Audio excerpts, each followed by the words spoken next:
police, fire medical. Police. I heard gunshots. I looked out the window. The guy's laying out here in my parking lot.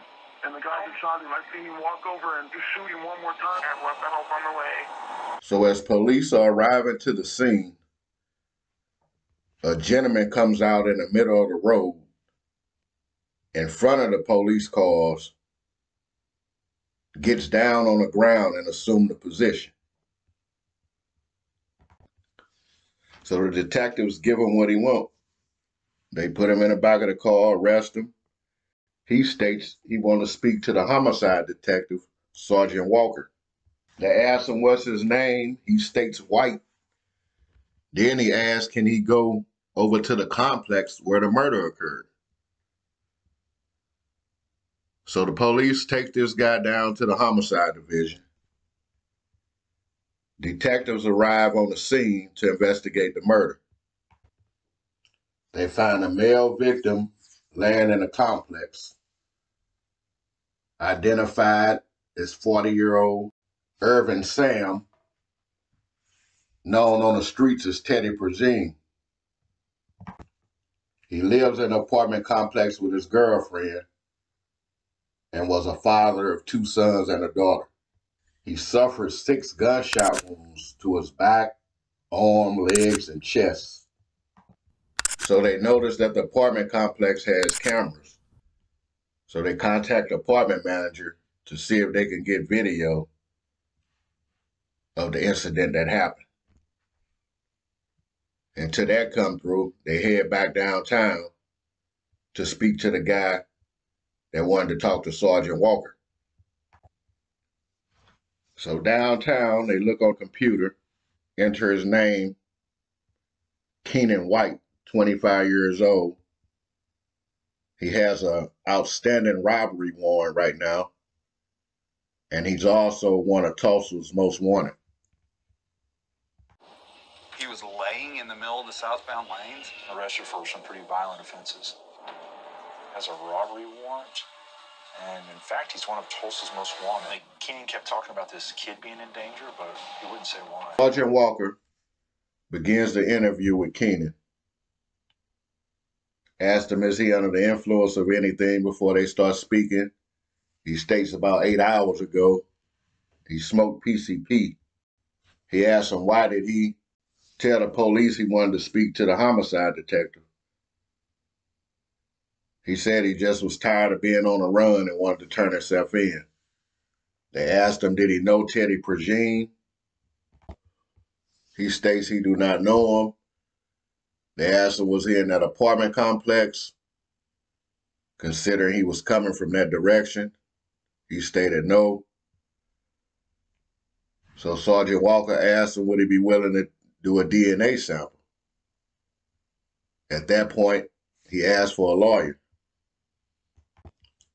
So at that point, Sergeant Walker let him know he can't speak with him anymore. They arrest him on a robbery warrant, take him to Tulsa County Jail. So detectives get a call from Officer Steele working the crime scene over there in the apartment complex. They state they just found another body. So when homicide detectives arrived to investigate this scene, they found a young woman in the back bedroom. She was shot under the left eye, right in the forehead, execution style, they states. Under the head, they found a .45 caliber projectile. She was identified as 21-year-old Sharon Brown. She was attending Virginia College and raising her 1-year-old son. She was also pregnant with another child. Where's she at? Back bedroom. Above her left eye, right in the forehead, executed. So one of Sharon's family members was at the scene. She the one discovered the body. Said her 1-year-old kid was in the room also when she got there. We don't know if he witnessed it or not. She sent the kid with another family member. So detectives get her down to the station, get a little information from Sharon from a family member. She states she was at the apartment with Sharon around 11 p.m. She was there with a guy named KD. The detectives asked her what is the relationship between her and KD. She states she say they friends, but they have messed around. But because she has a baby daddy that she's in love with, she really don't get in a relationship with KD. She said maybe he got mad over that. She really don't know. So they asked her, could she identify KD if they showed her a picture? She states yes. So they show her a picture of Keenan White. She states that's the guy she knows as KD. So with that information, now they try to figure out if it's a connection between Sharon and Teddy Progene. Both in the same complex, both shot with a .45. Keenan already has been identified by the family members being with Sharon the night before the murder. And when he stopped the police cars, he was coming from the apartment complex in that direction where Sharon and Teddy Progene was both murdered. But the situation now is when they interviewed Keenan earlier, they already arrested him on a robbery and he lawyered up. So now they can't just go back and charge him with that. They have to get warrants to get fingerprints so they can compare them against both crime scenes. If they had knew about Sharon murder at the time, the question and everything would have been a little different. So they decided to head back out to the crime scene, search for the murder weapon. They searching around, find a little drainage area, open the cover, it's a .45 caliber laying in the drain.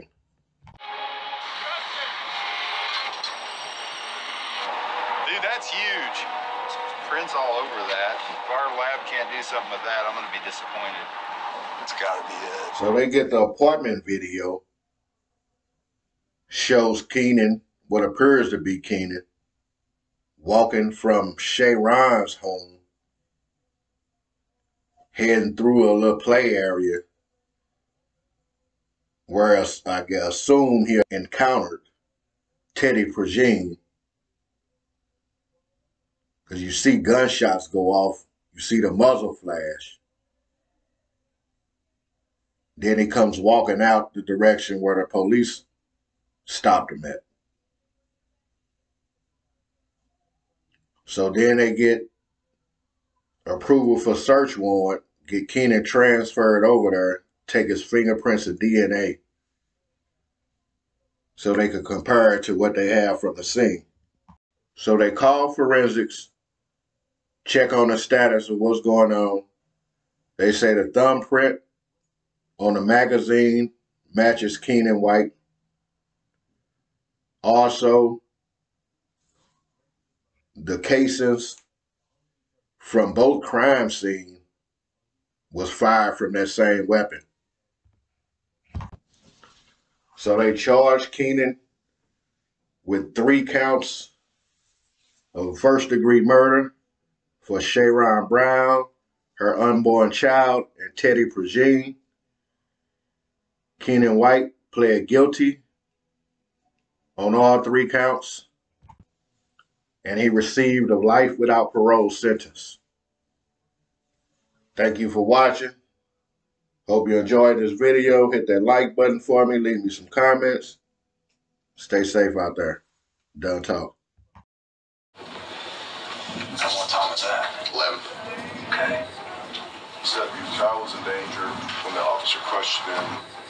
He's talking about the baby that was in bed with her when he shot her.